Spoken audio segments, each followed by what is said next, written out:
Alors mes camarades, je vous apporte le salut fraternel des camarades de l'administration pénitentiaire. En effet, là devant vous aujourd'hui, je vais aborder un volet de l'administration, enfin de la fonction publique, pardon, qui est assez peu mis en avant habituellement, qui est donc l'administration pénitentiaire par le biais de la prison. Pour ma part, je représente donc aujourd'hui... Pardon. J'ai pas l'habitude de parler au micro, d'habitude on gueule en prison, donc... On n'a pas tout ce matériel, non, on est pauvre. Donc pour ma part aujourd'hui, je représente les établissements de Saint-Quentin-Fallavier et de Grenoble, et je voulais faire un petit point avec vous de ce qui étaient nos conditions quotidiennes de travail au niveau des effectifs, au niveau de la vétusté bâtimentaire et du coup des dégradations du service public, puisque c'est un service public particulier, puisque nos usagers sont des usagers. Alors, en quelques chiffres, vu qu'on a des profs, ça va vous parler. L'établissement de Grenoble est un établissement assez ancien, assez vétuste, ouverture en 1972, donc 50 ans. Originellement prévu pour 232 places, aujourd'hui on est à 360 personnes hébergées. Donc une surpopulation de 155%. On parle sur la base du fonctionnement à 100%, donc déjà on est hors clou puisqu'on est à 155% de taux d'occupation, ce qui de fait diminue le temps de prise en charge pour chaque personne qui nous est confiée. Ajoutez à cela le dramatique constat au niveau personnel, force est de constater depuis toujours que c'est pas un métier qui attire. Nous sommes sur un taux de couverture de 88% au niveau des ETP. Donc, ce qui représente 13 vacances de poste sur l'établissement.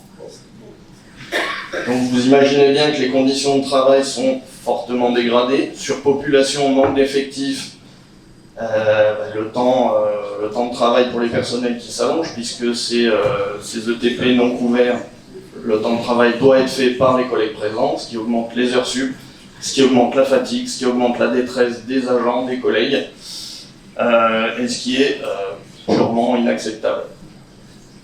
L'établissement de Saint-Quentin-Fallavier, c'est guère plus reluisant.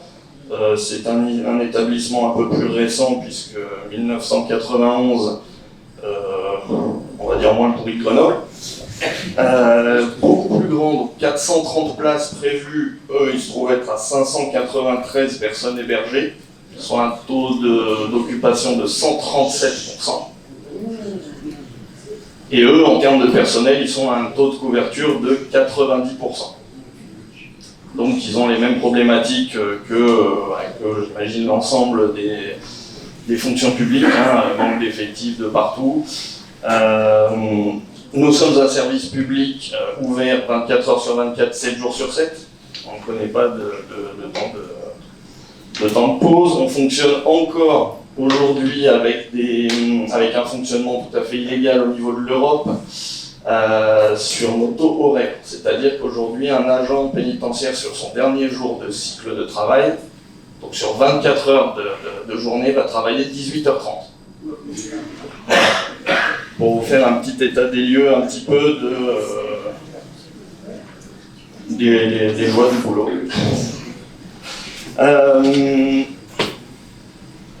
Donc l'administration pénitentiaire, ce n'est pas que les personnels effectivement en uniforme. Nous représentons la grande majorité de l'administration, mais nous avons aussi les conseillers d'insertion pénitentiaire qui eux sont également en manque d'effectifs et qui eux ont en charge la réinsertion des personnes détenues, puisque la prison n'est pas une fin en soi, c'est un passage, les gens vont en ressortir. Nous avons dans notre charte de service public un devoir de réinsertion. Aujourd'hui, ce devoir est mis à mal par la surpopulation. Nous ne pouvons pas en uniforme nous en occuper tel que nous le devrions, et les collègues pour la réinsertion se retrouvent à gérer en moyenne 100 dossiers par agent, Donc vous imaginez bien que l'accompagnement n'est pas satisfaisant pour les usagers, bien qu'usagers contraints. Voilà, un dernier petit point, parce que je dépasse déjà le temps, sur la syndicalisation au niveau FO Justice, donc sur le 38. Il y a 4 ans de ça, nous étions sur les 2 établissements, donc Saint-Quentin et Grenoble, à 8 adhérents. Nous avons progressé, aujourd'hui nous sommes à 70 adhérents.